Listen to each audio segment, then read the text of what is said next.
የባሮች ቀጠሮ ለሆነው ምንም ያህል ብትወነጅል በሕይወት እያለህን ቶብት ከመተኛትህን በፊት ንቃ። ትጸጸታለህ ያለ ስንቅ ከሄድ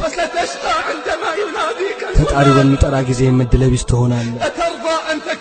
ያስደስታል የሰዎች ጓደኛ ሆነህ እነሱ ስንቅ ኖሯቸው አንተ ያለ ስንቅ ስትሄድ።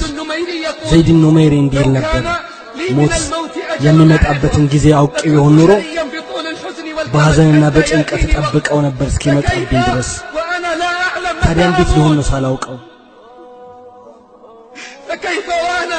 ታዲያ እንዴት ልሆን ነው እኔ ሳላውቀው?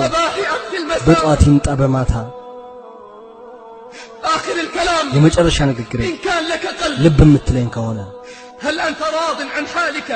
አንተ በሁኔታ ደስተኛ ነህ? አንተ ዝግጁ ነህ? ሞት ቢመጣ ዛሬ ዝግጁ ነህ? አንተ በጥሜት ላይ የዘወተርክ ዝንጉ ሆይ ነገ ባንተ ላይ ጥሪ ይደረጋል። ኢብኑ አባስ ረዲየላሁ ዐንሁ እንዲህ ብሎ ሰለላሁ ዐለይሂ ወሰለም ለአንድ ሰው ሲመክሩ ሰማው። አምስት ነገሮችን ከአምስት ነገሮች በፊት ጠብቅ። ወጣትነትን ከእርጅና በፊት፣ ጤንነትን ከህመም በፊት፣ ሀብትህን ከድህነትህ በፊት፣ ትርፍ ጊዜህን ከመጣመድ በፊት፣ ሕይወትህንም ከመሞትህ በፊት። አንተ በሚመች ጊዜ ላይ ነህ። አንተ በሚመች ጊዜ ላይ ነህ። የቀረውን አስተካክል። ይቅር ይባልልሃል ያለፈውም የቀረውም።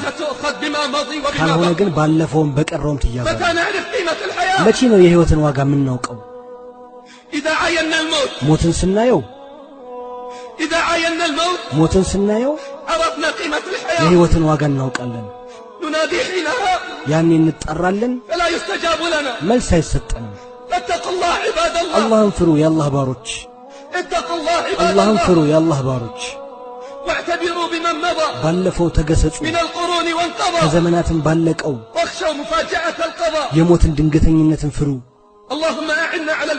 አላህ በሞትና በሰከራቱ ላይ ያግዘን፣ በቀብርና በጽልመቱ ላይ የቂያማ ቀንና ጭንቀቱን አላህ ከቀናቶች ሁሉ ደጉን አንተ የምናገኝበት አድርገን።